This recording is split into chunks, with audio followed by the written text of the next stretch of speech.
नमस्कार. आजची आपली चर्चा एका संगमाची कहाणी आहे. विचार करा, 3 वेगवेगळ्या स्वभावाच्या, वेगवेगळ्या दिशांनी प्रवास करणाऱ्या नद्या. त्या एकत्र येऊन एक महानदी कशी तयार करतात याची ही गोष्ट आहे. अगदी. आपल्याकडे जी माहिती आली आहे त्यानुसार आज आपण महाराष्ट्राच्या पूर्व पठारावर म्हणजे विदर्भाच्या जमिनीवर वाहणाऱ्या 3 प्रमुख जीवनवाहिन्यांचा मागोवा घेणार आहोत. वर्धा, वैनगंगा आणि पैनगंगा. हो. पण ही केवळ भूगोलाची माहिती नाहीये, तर या 3 नद्या एकत्र येऊन प्राणहिता कशा बनतात याची ही एक मला वाटतं खूप रोमांचक कथा आहे. आणि यातली सगळ्यात आकर्षक गोष्ट म्हणजे ही प्राणहिता नदी पुढे जाऊन महाराष्ट्राची दक्षिणगंगा म्हणजे गोदावरीला मिळते. अच्छा. याचा अर्थ आपण ज्या प्रदेशाबद्दल बोलतोय ते संपूर्ण खोरे गोदावरीच्या विशाल साम्राज्याचा एक महत्वाचा आणि सुपीक भाग आहे. वा. चला तर मग या 3 नद्यांच्या प्रवासाची सुरुवात त्यांच्या उगमापासून करूया. नक्कीच. सुरुवात करूया वर्धा नदीपासून. आपल्या माहितीमध्ये तिला विदर्भातील प्रमुख नदी असं म्हटलं आहे आणि महाराष्ट्रातील सर्वात मोठी दक्षिण वाहिनी नदी असंही. पण एक मिनिट, दक्षिण वाहिनी म्हणजे नक्की काय? म्हणजे तिचा प्रवाह सरळ दक्षिणेकडे जातो का? खूप छान प्रश्न आहे. दक्षिण वाहिनी म्हणजे जिचा प्रवाह मुख्यत्वे दक्षिणेकडे आहे. आता बघा, महाराष्ट्राच्या पठाराचा विशेषतः पूर्व भागाचा उतार हा उत्तरेकडून दक्षिणेकडे आहे. अच्छा. त्यामुळे सातपुडा पर्वतात उगम पावणाऱ्या नद्या नैसर्गिकरित्या दक्षिणेकडेच वाहतात. वर्धा नदी याच पठारी रचनेचे एक उत्तम उदाहरण आहे. म्हणजे तिचा उगम आपल्याकडे नाहीये? नाही, तिचा उगम महाराष्ट्रात नाही तर मध्य प्रदेशात बेतूल जिल्ह्यात सातपुडा पर्वताच्या कुशीत होतो. म्हणजे ही एक पाहुणी नदी आहे जी मध्य प्रदेशातून आपल्याकडे येते. आणि आपल्या माहितीनुसार ती अमरावती जिल्ह्यातल्या वरुड तालुक्यातून महाराष्ट्रात प्रवेश करते. बरोबर. तिचे आकडे तर प्रचंड प्रभावी आहेत. महाराष्ट्रात तिची लांबी 455 किलोमीटर आहे आणि तिचं जलवहन क्षेत्र 46,188 चौरस किलोमीटर. हो, प्रचंड आहे हे क्षेत्र. पण हे आकडे ऐकून मला तिची भव्यता म्हणजे तितकीशी समजत नाहीये. थोडं सोपं करून सांगता येईल का? नक्कीच. 46,188 चौरस किलोमीटर म्हणजे साधारणपणे केरळ राज्याच्या एकूण क्षेत्रफळापेक्षाही मोठं क्षेत्र. काय सांगताय? हो. विचार करा, एवढ्या मोठ्या प्रदेशातील शेती, गावं, शहरं आणि लोकांचं जीवन फक्त एका वर्धा नदीच्या पाण्यावर अवलंबून आहे. बापरे. यावरून तिची विशालता आणि तिचं महत्त्व आपल्या लक्षात येतं. आणि तिची 455 किलोमीटरची लांबी म्हणजे मुंबई ते गोवा या प्रवासाच्या अंतरापेक्षा थोडी कमी. अच्छा. एवढा मोठा तिचा प्रवास फक्त महाराष्ट्राच्या आत होतो? हो, फक्त महाराष्ट्रात. वा. आता तिची भव्यता डोळ्यासमोर उभी राहिली. ही नदी फक्त पाणीच वाहत नाही, तर ती एक नैसर्गिक सीमासुद्धा तयार करते असं दिसतंय. पूर्वेकडे वर्धा आणि चंद्रपूर जिल्हे, तर पश्चिमेला यवतमाळ जिल्हा. अगदी बरोबर. म्हणजे नदीच्या या काठावर एक जिल्हा आणि त्या काठावर दुसरा. अगदी तसंच. नद्या अनेकदा प्रशासकीय सीमा ठरवतात. याचं कारण त्या ओलांडायला अवघड असतात आणि त्या एक नैसर्गिक विभाजन तयार करतात. वर्धा नदीच्या बाबतीत हे अगदी स्पष्ट दिसतं. पण ही नदी एकटी नाहीये. तिचा प्रवाह तिच्या उपनद्यांमुळे अधिक मोठा आणि बलशाली होतो. हो, इथे उपनद्यांची एक मोठी यादी आहे. पूर्वेकडून म्हणजे डाव्या बाजूने बोर, वेणा, इरई येतात. बरोबर. आणि पश्चिमेकडून म्हणजे उजव्या बाजूने रामगंगा, बेवळा, निरगुंडा आणि अर्थातच पैनगंगा. हो. या सगळ्या नद्या वर्धेच्या प्रवाहाला अधिक समृद्ध करतात. आणि यातली पैनगंगा ही तिची सर्वात मोठी आणि महत्वाची उपनदी आहे.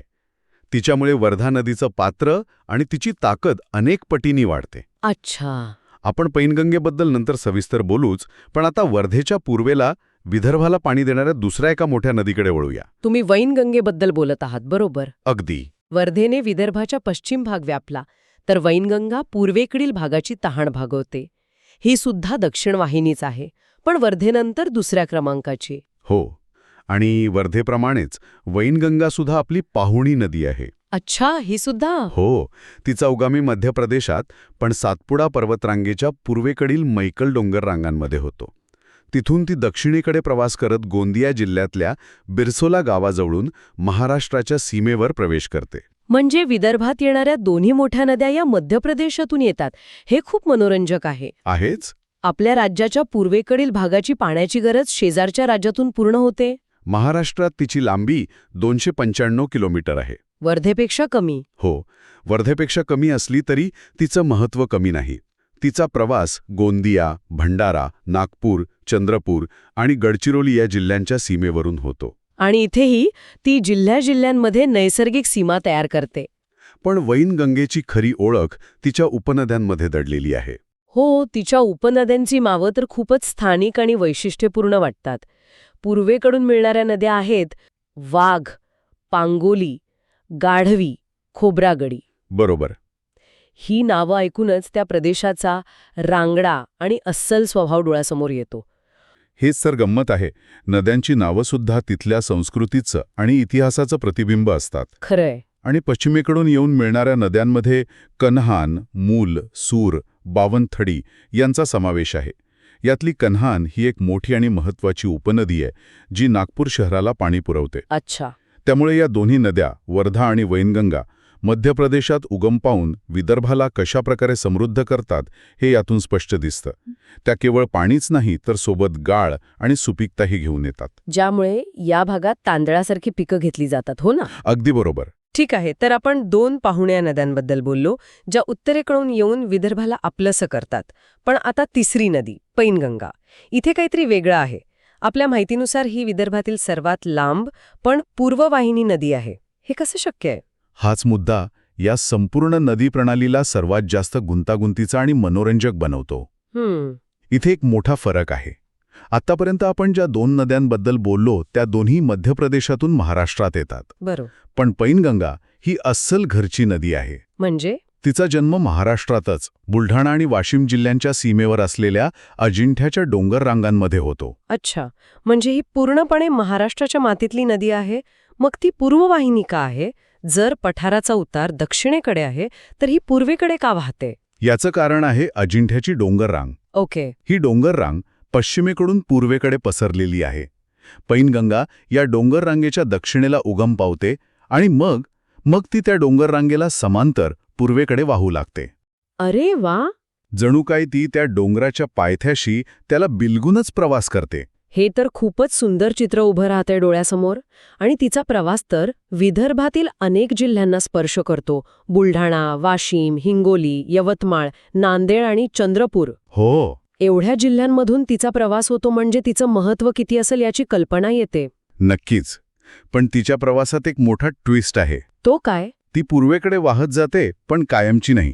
काही अंतर पूर्वेकडे प्रवास केल्यानंतर ती एक मोठं वळण घेते आणि दक्षिणेकडे वाहू लागते. काय सांगताय?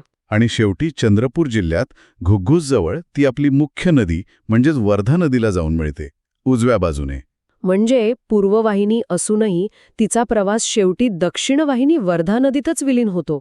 ही तर एखाद्या चित्रपटाची कथा वाटते. आहेच की. तिने स्वतःचा स्वतंत्र मार्ग निवडला, पण शेवटी ती आपल्या मोठ्या बहिणीला वर्धेला जाऊन मिळाली. तुम्ही अगदी बरोबर शब्द वापरलेत.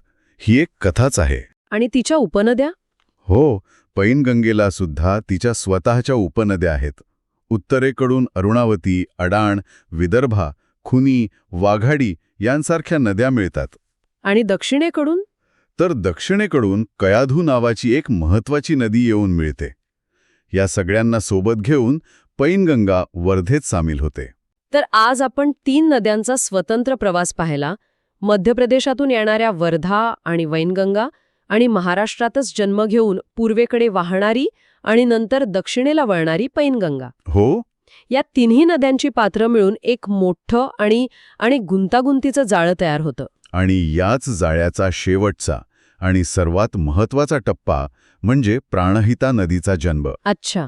चंद्रपूर आणि गडचिरोली जिल्ह्यांच्या सीमेवर वर्धा आणि वैनगंगा या 2 विशाल नद्यांचा संगम होतो. ओके. या संगमानंतर जो एकत्रित प्रवाह तयार होतो त्याला प्राणहिता असं म्हणतात. प्राणहिता. प्राणहिता म्हणजे प्राण्यांचे हित करणारी किंवा सोप्या भाषेत जीवन देणारी. काय सुंदर नाव आहे. आणि हे अगदी समर्पक आहे, कारण तोपर्यंत पैनगंगा वर्धेत विलीन झालेली असते. बरोबर. म्हणजे अप्रत्यक्षपणे या 3ही नद्यांचे पाणी प्राणहिता नदीतून एकत्र वाहतं. अगदी बरोबर. आणि ही प्राणहिता नदी पुढे फक्त 112 किलोमीटर प्रवास करते आणि गडचिरोली जिल्ह्यातील सिरोंचा येथे गोदावरी नदीला मिळते. अच्छा. तेव्हा आपल्याला हे संपूर्ण चित्र स्पष्ट होतं. पैनगंगा वर्धेत मिळते, वर्धा आणि वैनगंगा मिळून प्राणहिता बनते आणि प्राणहिता शेवटी गोदावरीत विलीन होते. वा. महाराष्ट्राच्या पूर्व पठाराची संपूर्ण रचना, तिथली शेती आणि जीवनमान ह्या जलप्रवाहांवर अवलंबून आहे. आपल्याकडच्या माहितीमध्ये तर या उपनद्यांची आणि त्यांच्या उगमस्थानांची एक मोठी यादीच आहे. आणि या यादीवरून या खोऱ्याची आंतरराज्य व्याप्ती आपल्या लक्षात येते. आंतरराज्य म्हणजे नेमकं काय? म्हणजे असं की फक्त वर्धा आणि वैनगंगाच नाही, तर त्यांच्या अनेक उपनद्याही दुसऱ्या राज्यांमधून येतात. उदाहरणार्थ जसं की पैनगंगा नदीचा उगम अजिंठा डोंगरात होतो. हो, पण वर्धा नदी ती महादेव डोंगर बैतूलजवळ उगम पावते, म्हणजे मध्य प्रदेशात. आणि वैनगंगा? वैनगंगा सुद्धा मध्य प्रदेशातलीच. मैकल शिवणी येथे तिचा उगम आहे. अच्छा, म्हणजे या खोऱ्यातल्या 2 मुख्य नद्या महाराष्ट्र बाहेर उगम पावतात. आणि प्राणहिता नदीचं काय? प्राणहिता नदी खरं तर स्वतंत्रपणे उगम पावत नाही, ती तयार होते. म्हणजे वर्धा आणि वैनगंगेच्या संगमात. चपराळा इथे या दोन्ही नद्या एकत्र येतात आणि तिथून पुढे तो प्रवाह प्राणहिता म्हणून ओळखला जातो. वाह. इथे एक गमतीशीर गोष्ट अशी आहे की या खोऱ्यात पाणी केवळ महाराष्ट्रातूनच नाही, तर मध्य प्रदेश, छत्तीसगड आणि अगदी ओडिशामधूनही येतं. बरोबर. उदाहरणार्थ कन्हा नदी मध्य प्रदेशातील सातपुडा पर्वतातून येते. हो, आणि पेंच नदीचा उगम मध्य प्रदेशातील छिंदवाड्यामध्ये आहे. यादीत बाग नदीचाही उल्लेख आहे. बाग नदी तर छत्तीसगडमधील कुलझारी डोंगरातून उगम पावते. आणि सगळ्यात आश्चर्य म्हणजे इंद्रावती नदी. ही तर थेट ओडिशातील कलाहंडी येथून येते. अगदी. या माहितीवरून आपल्याला या नदी खोऱ्याचं आंतरराज्य स्वरूप लक्षात येतं आणि त्यामुळेच पाणी व्यवस्थापन आणि वाटपाचं महत्त्व अधोरेखित होतं. नक्कीच. या मोठ्या नद्यांसोबतच काही स्थानिक पण महत्वाच्या नद्यांची उगमस्थानही यादीत आहेत. हो, जसं की नाग नदी, तिचा उगम आपल्या प्रसिद्ध अंबाझरी सरोवरात आहे. आणि कल्याधू नदी? ही रिसोडमधील आगरवाडी येथून उगम पावते. बिंबळा नदी पण आहे, जी वाशिम जिल्ह्यातील कारंजा लाड येथून सुरू होते. या सगळ्या लहान नद्या स्थानिक परिसरासाठी खूप महत्वाच्या आहेत. संगम आपण आत्ताच बोललो. वर्धा आणि वैनगंगेचा. बरोबर. अगदी. गडचिरोली जिल्ह्यातील चपराळा येथे या 2 नद्या एकत्र येतात आणि तिथून पुढे त्या प्राणहिता नावाने ओळखल्या जातात. याला जर आपण मोठ्या चित्रात पाहिलं तर ही प्राणहिता नदी पुढे कुठे जाते? ही प्राणहिता नदी पुढे सिरोंचा जवळ गोदावरीला मिळते. याचा अर्थ काय होतो? की हे संपूर्ण वर्धा वैनगंगा खोरे शेवटी दक्षिण भारतातील सर्वात मोठ्या नदी प्रणालीचा म्हणजे गोदावरी खोऱ्याचा एक अविभाज्य भाग बनतं. बरोबर. मध्य प्रदेशात पडलेला पाऊस शेवटी गोदावरीतून समुद्राला मिळतो. अविश्वसनीय. यादीतील इतर काही महत्वाचे संगम या नदी प्रणालीची गुंतागुंत दाखवतात. हो, जसं की पैनगंगा आणि वर्धा नद्यांचा संगम. तो चंद्रपूरमधील वढा घुग्घुस येथे होतो. भामरागड येथील संगम तर अद्वितीय आहे. तिथे इंद्रावती, पामुल गौतम आणि पर्लकोटा म्हणजे 3 नद्या एकत्र येतात. हो. नागपूरजवळ सुद्धा एक महत्वाचा संगम आहे. नाग आणि कन्हान नद्या भिवकुंडी येथे एकत्र येतात. आणि मग तीच कन्हा नदी पुढे पेंच नदीला कामठी येथे मिळते. आणि यामुळेच एक महत्वाचा प्रश्न निर्माण होतो की या संगम स्थळांचं केवळ भौगोलिकच नाही, तर सांस्कृतिक आणि धार्मिक महत्त्व काय असेल? बरोबर. भारतात अनेकदा संगम स्थळांना पवित्र मानलं जातं. अगदी. तर या सगळ्याचा अर्थ काय? याचा सरळ अर्थ असा आहे की या नद्यांनी मानवी वस्तीला आणि संस्कृतीला आधार दिला आहे. आता आपण या नद्यांच्या काठावर वसलेल्या काही प्रमुख शहरांवर नजर टाकूया. आपल्या यादीनुसार काही स्पष्ट उदाहरण आहेत. नागपूर शहर हे नाग नदीच्या काठी आहे. हो, शहराचं नावच नदीवरून आलं आहे. यापेक्षा उत्तम उदाहरण काय असू शकतं? चंद्रपूर शहर इरई नदीच्या काठावर वसलेलं आहे. भंडारा आणि पवनी ही शहरं वैनगंगा नदीच्या किनारी आहेत. वर्धा नदीच्या काठावर पुलगाव, राजुरा आणि घुग्गुसारखी महत्वाची ठिकाणं आहेत. पुसद शहर पूस नदीच्या काठी वसलेलं आहे. आणि पवनार धाम नदीच्या काठावर आहे. आणि कामठी कन्हान नदीच्या काठावर आहे. ही शहरं केवळ नदीकिनारी वसलेली नाहीत, तर त्यांचं अस्तित्व, अर्थव्यवस्था आणि ओळख त्या नदीशी जोडलेली आहे. या नद्या त्या शहरांच्या जीवनरेखा आहेत. आता आपण या नैसर्गिक जलप्रवाहांवर मानवाने केलेल्या व्यवस्थापनाकडे वळूया. आपल्या यादीत या खोऱ्यातील अनेक महत्वाच्या धरणांची माहिती दिली आहे. हो, कारण विदर्भात पाऊस फक्त ठराविक काळात पडतो, मग वर्षभर पाण्याची सोय. त्यासाठी धरणं आवश्यक आहेत. अगदी.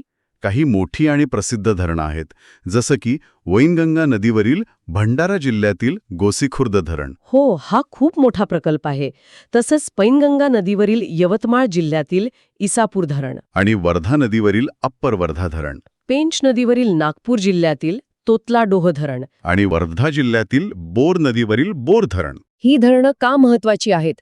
कारण संपूर्ण विदर्भ प्रदेशातील सिंचन, वीज निर्मिती आणि पिण्याच्या पाण्याची गरज या धरणांमधून पूर्ण होते. म्हणजे ही या नैसर्गिक प्रणालीच्या शक्तीला मानवी विकासासाठी वापरण्याचा उत्तम उदाहरण आहे. बरोबर. मोठ्या धरणांसोबतच स्थानिक पातळीवर महत्वाची असलेली इतर धरणंही आहेत, नाही का? हो, नक्कीच आहेत.